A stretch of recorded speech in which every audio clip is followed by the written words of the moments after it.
Selamat pagi sahabat yang baik. Hari baru pasti ada berkat baru. Hari ini kita akan berbicara tentang kemalasan. Saya percaya tidak ada orang yang mau dibilang pemalas. Semua orang mau dibilang dia rajin. Tapi kita mau gali dari firman Tuhan hari ini tentang kemalasan. Sahabat yang baik, saya punya cerita yang menurut saya bisa memotivasi kita semua. Saya orang suka kuliner, ya, senang cari-cari resto yang enak, ya, makanan yang enak, tapi harganya nggak begitu mahal. Suatu saat saya dapat resto yang menurut saya makanannya cukup bervariasi dan enak. Kemudian tempatnya juga lumayan gitu ya, view-nya nyaman, enak dilihat ya. Terus pelayannya juga ramah ya, standar lah. Tapi ada satu yang mengganjal. Resto ini nggak punya jadwal buka yang teratur. Nah, jadi kadang dia 3 hari buka gitu terus menerus. Tapi setelah itu tutup lama gitu ya. Begitu berulang-ulang. Jadi pada saat saya makan di sana, saya sedikit ngobrol gitu sama pelayannya. Saya bilang begini, ini makanannya enak loh di sini. Tapi kenapa sih kok nggak punya jadwal buka yang tetap gitu tiap hari gitu buka? Terus dengan santainya pelayannya ngomong begini, kita sih tergantung ke pemilik. Kalau pemiliknya suruh buka ya kita buka. Tapi kalau pemiliknya suruh tutup, ya kita tutup. Terus saya bilang, oh gitu ya? Iya Bu, katanya sih suka ada banyak keperluan gitu. Oh, lalu saya bilang, kalau kayak begitu kemungkinan rugi atau bangkrutnya bisa dong ya, besar ya. Iya sih Bu, dia bilang. Tapi kalau akhirnya bangkrut atau rugi ya itu takdir kali Bu ya. Sahabat yang baik, segitu gampangnya ya orang bicara tentang takdir. Menurut saya, ya takdir itu seperti kita menyalahkan Tuhan yang seolah-olah menciptakan kita untuk rugi gitu. Kalau kita bicara tentang resto tadi. Padahal yang saya tahu rugi itu terjadi mungkin karena kita malas atau kita nggak serius mengelola resto itu. Saya pikir itu bukan takdir. Jadi kemalasan itu realitanya ada di sekitar kita, dan kita nggak mau itu dibilang malas. Ya. Jadi kalau kita lakukan sering gitu, semakin lama semakin sering, kemalasan itu jadi hal yang biasa dalam kehidupan kita.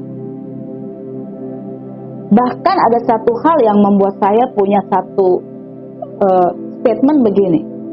Udah hidup sulit, itu malah gak bikin kita jadi semangat berjuang gitu. Kita malah hopeless gitu. Jadi malah semakin putus asa, dan paling mengerikannya dia berhenti melakukan sesuatu. Dia berhenti berjuang. Ini realita yang kita lihat, apalagi di saat pandemi begini. Begitu banyak orang yang melihat pandemi ini sebagai satu alasan untuk dia gak ngapa-ngapain begitu. Saya gak setuju dengan sesuatu yang kita lihat tapi kita katakan ya udah mau ngapain, ini takdir. Sahabat yang baik, Tuhan itu gak pernah kasih sesuatu pada kita itu, berkat itu gampang atau instan. Walaupun menurut saya Tuhan bisa dan mampu lakukan itu sama kita, kasih gitu aja gitu. Tapi Tuhan gak kasih itu. Dan saya percaya Tuhan punya alasan kenapa dia gak melakukan itu. Ya. Karena itu merusak mental kita, gak didik kita jadi orang yang rajin. Tuhan seringkali kasih kita itu kailnya gitu, yang kita gunakan untuk kita kerja, mungkin kita mancing, daripada kita langsung dikasih ikannya gitu.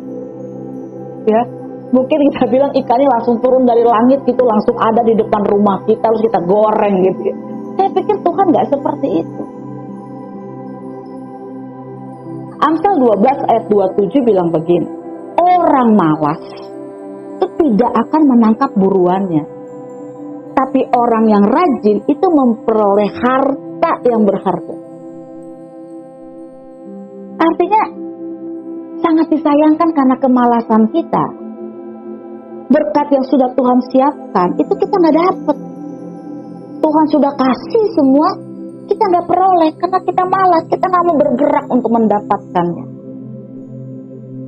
Sahabat yang baik, kita harus mulai melakukan sesuatu, kemudian kita berhenti buang-buang waktu dan kesempatan, dan kita minta orang lain mengerti kalau kita gak melakukan itu karena memang kita gak bisa lakukan. Sama juga dengan keselamatan yang sudah kita terima dari Tuhan. Benar, keselamatan itu sudah kita terima melalui iman kita kepada Tuhan Yesus Kristus, dan itu gratis. Bukan karena hebat gagah Anda selamat, tapi karena anugerah. Tapi dengarkan saya, kita gak bisa berhenti sampai dengan terima tiket keselamatan. Kita harus kerjakan keselamatan itu supaya keselamatan itu tidak lepas dari Anda.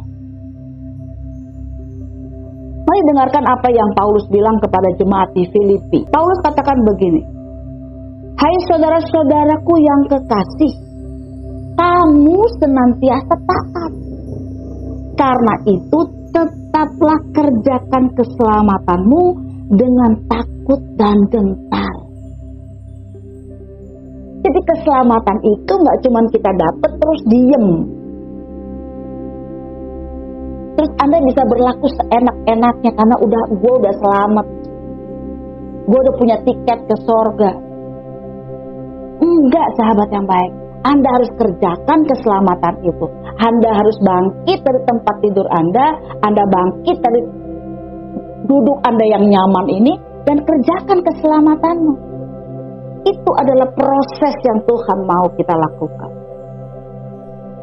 Coba dengarkan juga apa yang Yesus bilang di dalam Matius 7 ayat 24. Dia katakan begini, setiap orang yang mendengar perkataanku ini dan melakukannya, ia sama dengan orang yang bijaksana, yang mendirikan rumah di atas batu. Tuhan katakan kepada orang yang rajin adalah orang yang bijaksana. Jadi setelah kita dengarkan firman Tuhan, gak cuma sampai dengerin, tapi Tuhan katakan melakukannya. Jadi melakukannya ini adalah proses yang Tuhan mau kita lakukan.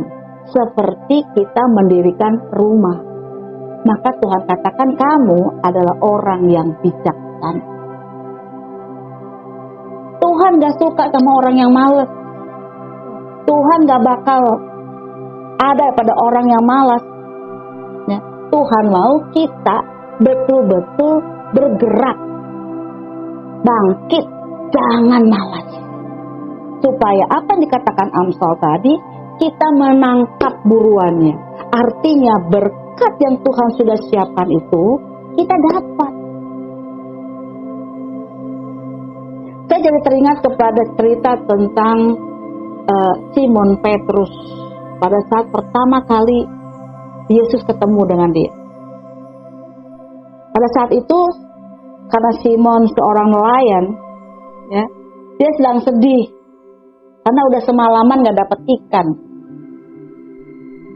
Lalu Yesus hampiri dia. Yang uniknya, Yesus gak langsung kasih dia ikan karena memang Simon butuh ikan. Tapi yang dilakukan Yesus adalah dia suruh si Simon ini bertolak ke tempat yang lebih dalam.